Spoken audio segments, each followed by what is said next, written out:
Yesus penguasa tunggal hidupku. Ini adalah materi S3 dari SPK. Pertobatan dari hidup yang berpusatkan ego kepada Tuhan penguasa tunggal hidupku. Tujuan dari klip Training for Trainer S3 ini adalah yang pertama, adalah pemahaman terhadap konsep identifikasi, konfirmasi, aksi sebagai prinsip dasar pemuridan.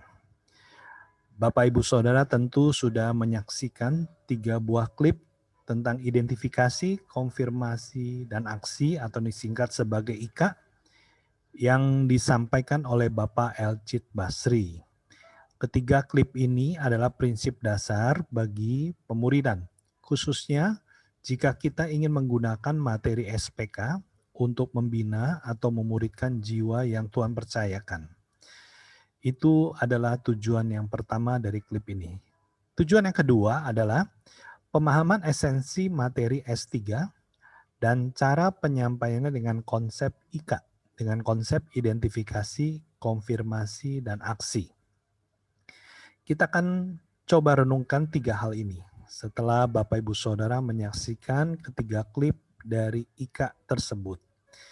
Yang pertama, mengapa harus diidentifikasi terlebih dahulu sebelum diberikan solusi penyelesaiannya? Mengapa kita sebagai pemurid harus mengidentifikasi pemahaman orang yang akan kita bina dengan modul S3 ini? Coba bayangkan, seandainya orang yang kita muridkan ternyata adalah orang yang sudah Kristen lama. Artinya, dia sudah memahami tentang artinya Yesus Tuhan, hanya dia sudah lama undur dari Tuhan, hatinya kering, dan dia ingin disegarkan kembali. Oleh karena itu, dia mau untuk dibimbing materi ini. Tapi kita tanpa mengidentifikasi pemahaman dia, kita langsung menyampaikan dengan secara detail, seolah-olah dia adalah seseorang yang belum pernah memahami tentang pengajaran Kristen, tentang Yesus Tuhan. Akan butuh kasih karunia cukup besar bagi murid kita untuk bisa mengikuti seluruh penjelasan kita, karena itu semua dia sudah paham. Atau sebaliknya, kita menyangka orang yang kita muridkan sudah paham, tapi ternyata dia sebenarnya adalah jiwa baru. Orang yang belum pernah mengenal pengajaran Kristen. Bisa dibayangkan bahwa dia akan banyak kehilangan kebenaran-kebenaran yang sangat esensi untuk membangun kehidupan rohaninya di dalam Kristus. Jadi kita jelas ya, bahwa proses identifikasi itu mutlak perlu. Di dalam setiap kebenaran yang akan kita sampaikan dalam modul S3 ini. Kemudian kedua, tentang soal konfirmasi. Coba renungkan pertanyaan ini. Bagaimana Anda bisa mengetahui bahwa sebuah pernyataan yang disampaikan oleh murid Anda adalah sebuah konfirmasi dan bukan hanya bicara tanpa arti? Nah, ini juga termasuk hal yang perlu kita pikirkan. Kemudian yang ketiga, tentang aksi. Coba renungkan pertanyaan ini. Apa tandanya? Saudara bisa memberikan aksi atau memberikan kesimpulan dari konfirmasi yang diberikan. Dari mana Anda sudah tahu bahwa konfirmasi yang diberikan murid Anda itu sudah cukup? Sehingga Anda bisa tahu, oh dia harus mendapatkan ini.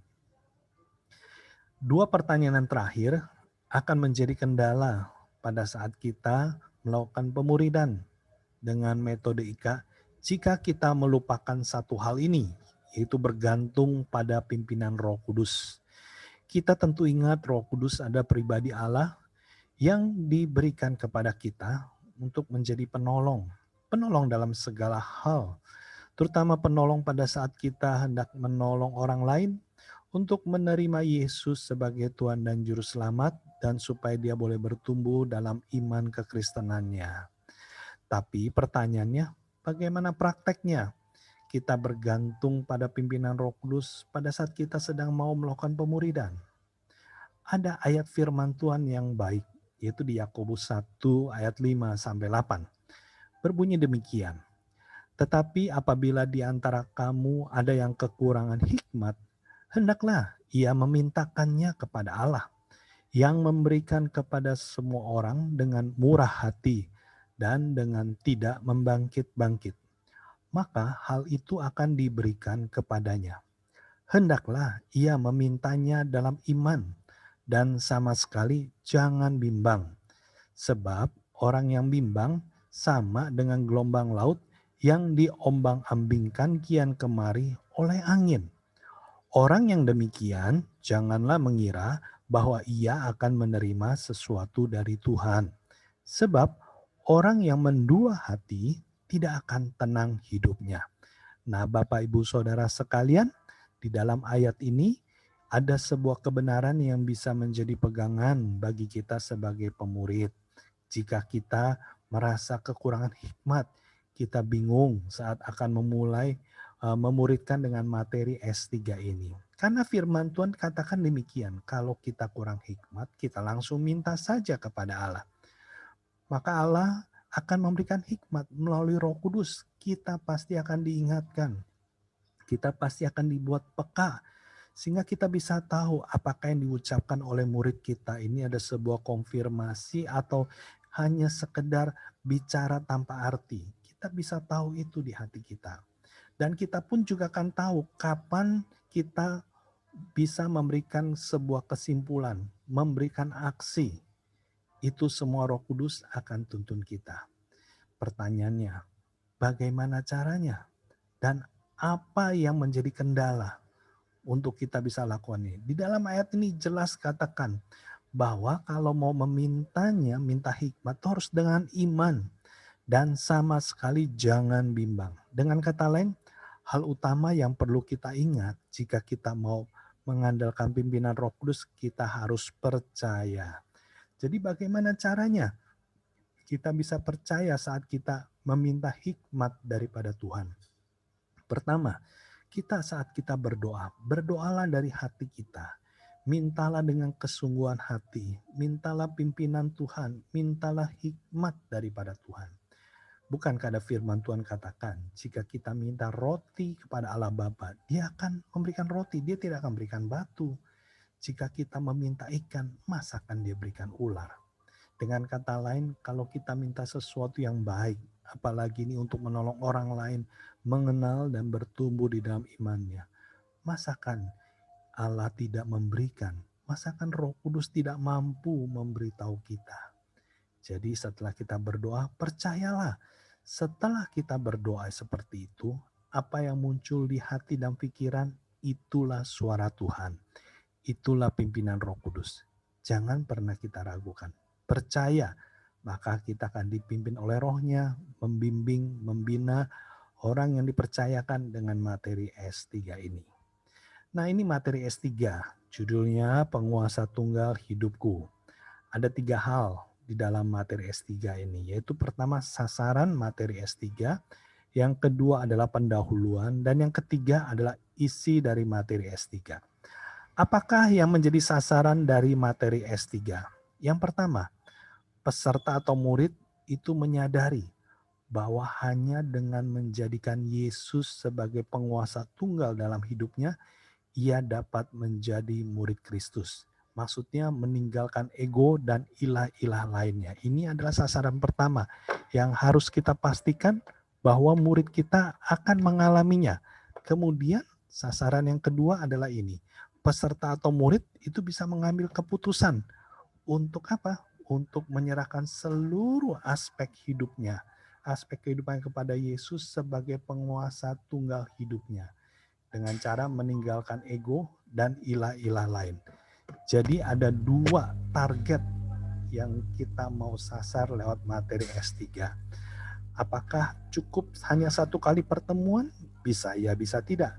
Seandainya orang yang kita bina adalah orang yang pada dasarnya sudah memahami Kristenan, atau dia orang yang sangat haus, mudah sekali meresponi, mungkin 1 kali pertemuan bisa kita selesaikan materi S3. Tapi sekali lagi kita bersyukur karena bahan SPK ini didesain tidak berbentuk seperti sistem kelas, tapi berbentuk sistem modul. Artinya bisa digunakan sesuai dengan kebutuhan kondisi jiwa yang kita layani. Seandainya dalam satu kali pertemuan kita hanya bisa mencapai poin satu, belum bisa membuat dia itu ambil keputusan menyerahkan seluruh aspek hidupnya. Oke, kita akan bikin 2 kali pertemuan. Seandainya 2 kali pertemuan masih belum bisa, kita bisa bikin 3, 4, dan seterusnya. Intinya, kita punya tujuan anak yang orang yang kita bina itu bisa mengalami kedua hal ini. Kita akan lihat sekarang di dalam pendahuluan, ya, di dalam handout yang Bapak Ibu Saudara sudah terima dan bentuk PDF, ada pendahuluannya itu gambar 3 ini. Nah, di dalam gambar ini biarkanlah kita minta anak binaan kita untuk silakan kamu ceritakan apa yang kamu bisa jelaskan dari gambar ini. Biarkan dia jelaskan. Dari situ kita akan tahu seberapa dia memahami makna gambar ini. Seandainya dia adalah orang Kristen lama, tentu dia akan mudah menjelaskannya. Tapi kalau dia adalah orang Kristen baru atau orang yang non-Kristen, tentu dia akan kesulitan. Dari situ kita akan tahu kita sedang berhadapan dengan siapa. Nah, kita bisa ajak dia untuk menceritakan. Setelah dia menjelaskan, kita jelaskan berdasarkan penjelasan gambar ini. Lingkaran merah itu adalah kehidupan manusia, kursi adalah pusat kendali hidup, yaitu ego, salib ada Tuhan Yesus. Kita bisa jelaskan secara singkat. Kemudian kita bisa bertanya kepada orang yang kita bina ini, Anda sekali gimana? Menurut kamu, kamu ada di yang di mana? Biarkan dia menjawab, dari situ kita akan bisa tahu seberapa dia bisa menganalisa hidupnya. Dan terakhir kita kasih kesimpulan dari apa yang dia jelaskan tentang kondisinya.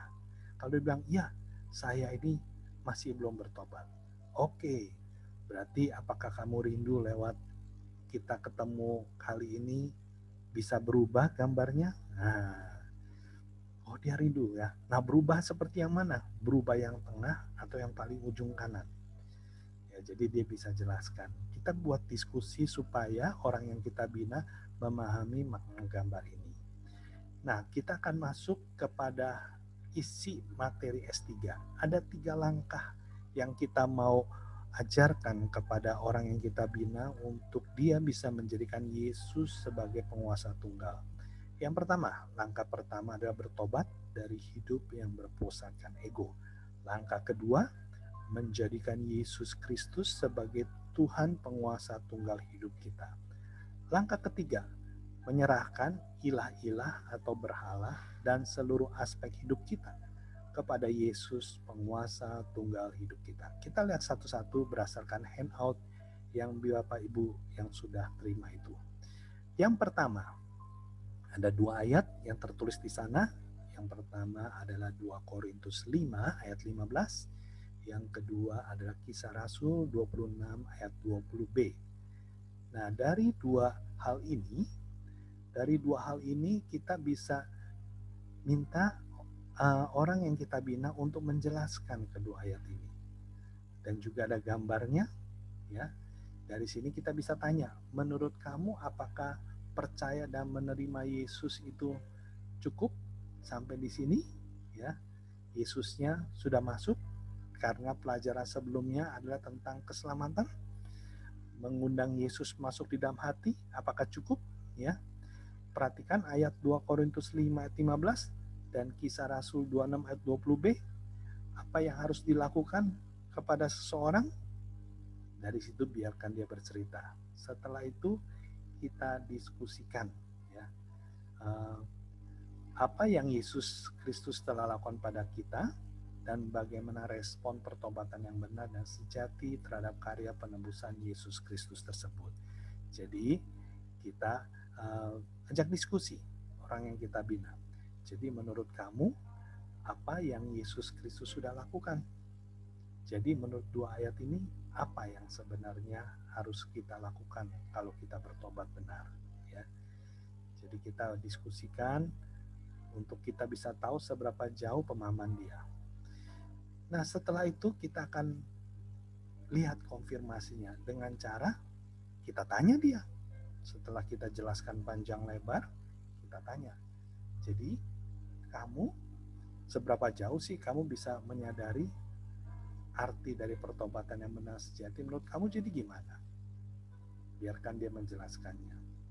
Oke, dari situ kita akan memberikan kesimpulan. Kesimpulannya sudah tertera di dalam handout itu, yaitu tentang pertobatan atau metanoia, berbalik arah 180 derajat. Ini adalah kesimpulannya setelah kita tanya orang yang kita bina. Kita masuk kepada langkah yang kedua, yaitu menjadikan Yesus Kristus sebagai Tuhan penguasa tunggal hidup kita. Dari Galatia 2 ayat 20. Pertanyaannya,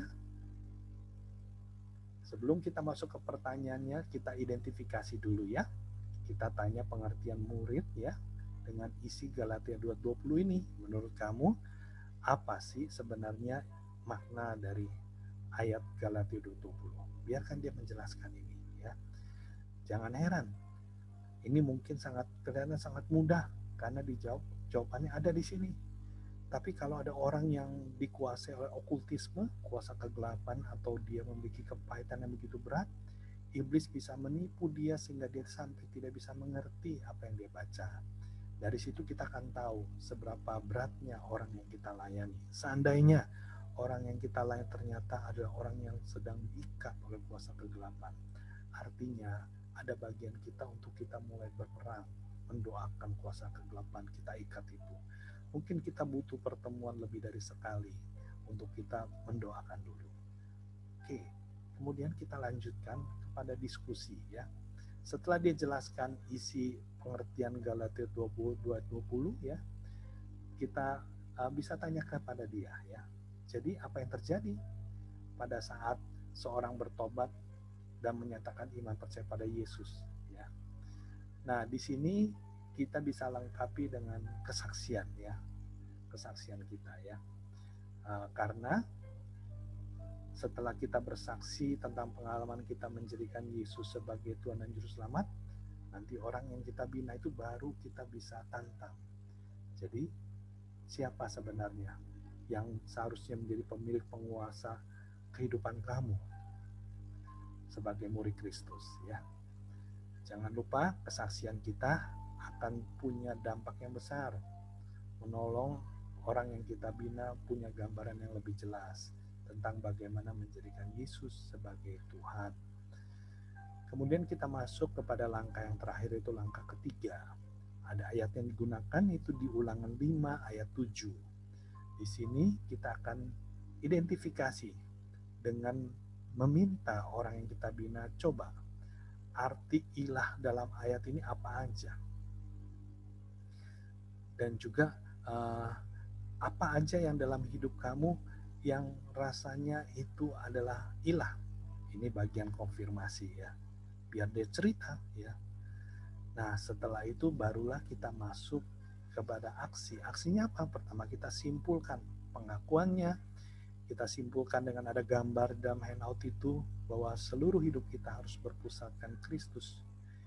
Yang di luar itu akan menjadi berhala.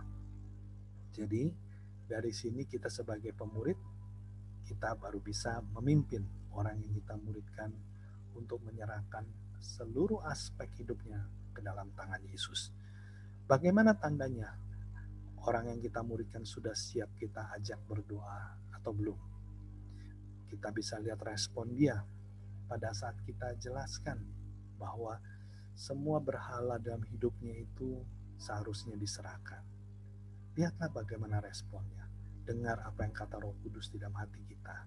Kalau kita melihat dia punya satu kesungguhan, kita juga mau tanya, apakah kamu mau untuk menjadikan Yesus sebagai Tuhan mulai hari ini?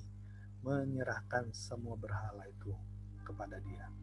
Pada saat nanti engkau menantangnya dan engkau melihat responnya itu positif dan menyatakan dia rindu, dari situlah Anda bisa mulai mengajaknya berdoa. Ajaklah dia berdoa untuk mengucapkan pengakuan, untuk dia menyerahkan seluruh aspek hidupnya. Tanyakan dahulu sebelumnya, hal apa di dalam kehidupanmu yang paling kau sayang, yang paling kau berat untuk serahkan ke tangan Tuhan. Mungkin itu game, mungkin itu pasangan hidup, mungkin ada jimat, mungkin ada hal-hal tertentu yang selama ini dia sayang. Nah, mulai dari hal yang paling dia sayang itulah kita pimpin untuk menyerahkannya ke dalam tangan Tuhan. Kita minta dia mengikuti doa kita. Kita ajak dia berdoa, Tuhan Yesus, saya minta ampun karena selama ini saya menjadikan, minta dia sebut hal apa yang selama ini jadi berhala. Sebut kalau dia memberhalakan pasangan hidupnya, sebut.